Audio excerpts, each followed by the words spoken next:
대표님, 요새 사람들이 그거 되게 관심 많더라고요. 불륜 장소가 어딜까? 이런 얘기들이 있던데. 불륜이란 게 나한테는 없을 줄 알았는데 정말 예상치 못하게도 많이 일어나는 것 같아요. 그래서 어떤 분은 외도가 교통사고다 이런 표현을 쓰시기도 하던데 저 사람은 아닐 것 같다고 생각했는데 어느 날 또는 나도 모르게 내가 이런 경우가 이제 생기는데요. 그래서 많이 관심을 가지시는 것 같아요. 불륜은 도대체 언제 어디에서 누구와 일어나는 것인가. 그래서 그것을 제가 한번 3가지 정도로 이제 체감하기에 이렇다라는 걸 말씀을 드려볼게요.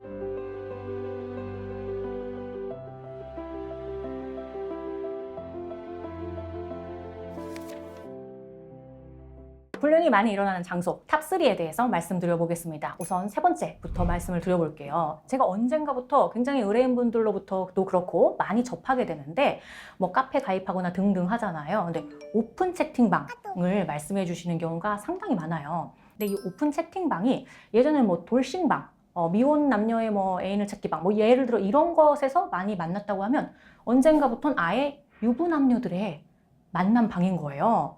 나도 너 유부남인 거 알고 나도 너 유부녀인 거 알고 일단 알고 시작해요. 그런데 우리끼리 한번 잘해보자 이런 유부남녀 방이 있다는 거죠. 근데 굉장히 저도 좀 놀랐던 게 좀 놀라지 마세요. 유부남녀라는 걸 그럼 어떻게 하냐? 나 유부남녀야 하고 들어가면 되는 거냐? 그게 아니고 입장 전에 입장 허가를 받기 전에 인증 절차가 필요합니다. 필요한 게 혼인관계 증명서. 혼인관계 증명서를 주민센터에서 발급받아서 난 이미 혼인했어 라는 거를 밝히고 들어오래요. 그 만남 방에. 그리고 정말 너 아내랑 저기 자녀들이랑 같이 살고 있는 거 맞아? 해서 심지어 그 채팅방에 들어가기 위해 본인의 아내와 자녀의 사진을 찰칵 찍어서 보낸다고 합니다. 이런 들어갈 때부터 목적이 뭐겠어요? 이제 유부남녀들이 이제 서로 유부남녀 인식이 있는 채로 외도를 한다는 거잖아요. 그래서 오픈 채팅방에서 한참 외도를 하다가 그 사실이 발각되어서 이제 오시는 경우들이 꽤 있습니다. 탑2, 두 번째로 불륜이 많이 일어나는 곳에 대해서 말씀드려 볼게요. 뭔가 내가 저 사람과의 예전에 추억이 있어. 또는 나는 좋아하는 거를, 취미를 공유할 수 있어. 이런 거에서 우리가 이제 공감대가 형성되다 보니까 이게 참 거기에서 머무르는 게 아니고 뭔가 이제 부정한 관계로 발전하는 경우가 상당히 많은 것 같아요. 그래서 흔히 생각하는 이제 동호회, 동창회죠. 그래서 저도 정말 많이 봅니다. 우리 의뢰인분이 이제 남편이 굳이 동창회를 간다고 해서 어느 날 갔더니 스킨십을 하고 있는 걸 목격해서 이혼하려고 오신 경우, 그다음에 동호회 굳이 뭐 등산을 간다고 하고 저 골프를 간다고 하고 골프를 가는데 꼭 이성들하고 같이 가는 거예요. 두 명 해가지고 이렇게 라운딩을 간다. 거기 멀리 가요. 또 가서 먹을 것도 챙겨가고 새벽부터 가고 또 밥도 먹고 늦게 와요. 그러더니 알고 봤더니 불륜을 하고 있더라. 이런 경우들이 또 상당히 많고요. 또 이제 운동하니까 떠오르는 게 우리 의뢰인분의 이제 남편분이 곱창집을 열었다고 해요. 그래서 의뢰인분이 가서 막 이렇게 여는 것부터 도와주고 일도 같이 해주다가 이제 아기를 임신하고 출산하면서 아이 돌보는데 많은 시간이 필요하다 보니까 이제 가끔 가서 뭐 인사만 하는 정도 아이 데리고 가서 그리고 집에서 이제 있었는데 남편이 굳이 막 일이 바쁘다면서 지금 마감하고 들어와야 될 시간인데 안 들어와. 뭐 주말에 그 굳이 더 일찍 나가고 왜일까? 나중에 봤더니 이 아르바이트 하는 그 분과 딸마다 운동을 하고 오더라는 거예요. 미리 말도 없이. 도대체 왜 운동을 둘이 같이 하는 거냐.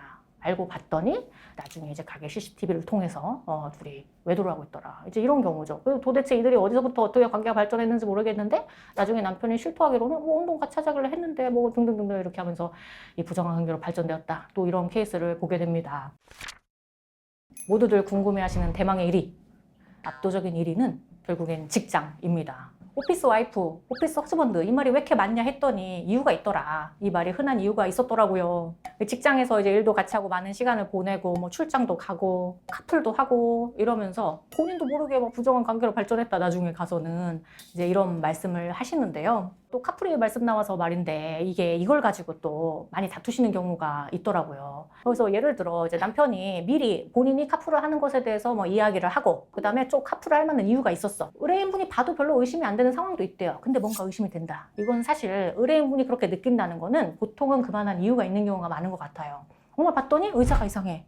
이거 우리 알잖아요. 조수석 내가 앉는 의자가 좀 이상한데 왜 뒤로 가 있지? 거기서부터 이제 시작됐는데 갑자기 어떤 물건이 떨어져 있어. 이게 뭐지? 내 물건이 아닌데? 남편은 또 왜 말을 안 하지? 이게 뭔가 왜 말을 안 하냐. 그리고 나중에 좀 대화를 해봤더니 카풀을 할 이유가 없어요. 뭐 예를 들자면 다른 얼마든지 방법이 있어. 요 교통수단 잘 돼 있는데 이런 것들이 정말 의심이 되죠. 이게 부정행위로까지 발전하지 않기를 바라지만 그 자체가 나는 그럼 기분이 안 좋으실 수 있잖아요. 신뢰도 깨지고 왜 이성과의 불필요한 카풀을 굳이 하면서 나에게 말도 하지 않았을까. 이런 경우에는 나도 좀 명확하게 내가 그렇다고 그거를 알면서도 계속 참고 그래 맘대로 해라 이럴 수는 없잖아요. 왜냐면 우리의 또 관계가 서로 공유할 거 공유하고 이제 진실되고 이렇게 애정과 신뢰를 바탕으로 가야 되는 관계인데 남편분과 좀 대화를 통해서 이거는 이렇게 했으면 좋겠다 이렇게 했으면 좋겠다 또 이제 말씀해 보시는 경우도 있겠죠. 이 일하면서 진짜 특이한 사례였다. 이런 일들도 케이스를 좀 많이 봤을 것 같은데 특이했던 케이스 중에 하나를 또 찾으시면 어떤 거 있을까요? 또 제가 봐도 특이하다는 사례는 사실 많이 있어요. 제가 한 가지를 꼽아보면 부부는 총 4명이죠? 4명이 외도를 한 경우. 이것도 도대체 어떻게 된 거냐. 내 남편과 어떤 여자, 모르는 여자분이죠? 외도를 하고 있다는 걸 알게 된 거예요. 근데 이런 경우에 또 어떤 생각을 하시냐면 저 남편도 알아야 돼. 상간녀의 남편도 알아야 되라는 생각을 하시는 경우가 꽤 많아요. 그건 뭐 여러 가지 이유가 있겠죠. 내 가족만 왜 깨져? 이런 생각도 물론 하시는 경우도 있고 그러면 그 남편은 아무것도 모르고 지금 지내고 있는 거야? 나도 알게 될 때 너무 배신감 느꼈지만 뭘 모르고 당한다는 건 말도 안 돼. 그 남편에게도 알려줘야 돼. 이렇게 하면서 이제 뭐 자료를 공유하시는 경우도 있고 그런 경우까지는 사실 상당히 많아요. 근데 이제 이 분이 이 남편분을 만나서 이런 일이 있었다라고 서로 이야기를 하다가 뭔가 동병상련으로 외도를 하시게 된 겁니다. 그래서 원래는 상간자의 원고였는데 다른 상간자 소송에 이제 피고가 된 거죠. 그들의 외도로 우리는 연결됐다. 나는 이 사람이 정말 나의 운명이 짝인 것 같다. 4명, 두 부부의 두 커플 사례가 떠오르네요. 그래서 이 케이스에서는 당초에 상간자 의자로 소송이 있었고 또 반소로 상간자 의자를 청구 소송의 피고가 되게 되는데요. 그래, 뭐 결론적으로 나도 외도한 거 알겠다. 근데 너네가 먼저 외도를 해서 이렇게 된 거잖아. 라고 해서 이제 감액 주장을 하면서 일부 감액된 그런 케이스가 있고요. 이들은 결국 이혼을 하실 수밖에 없었고 그 인연으로 만난 분과 이제 만나게 되셨습니다. 나 갑자기 다른 거 생각났어. 지금은 모르겠는데 어떤 사람이 상대방의 외도를 알게 된 게 핸드폰이 고장나서 번호를 바꿨는데 멀티 프로필에 상간자랑 완전 도배된 거예요. 카톡 프로필. 맞아. 가족한테만 다른 프로필 쓴 거야. 어머나. 오늘 영상 공감되셨다면 구독과 좋아요 부탁드리고 궁금한 내용 있으시면 문의 주세요.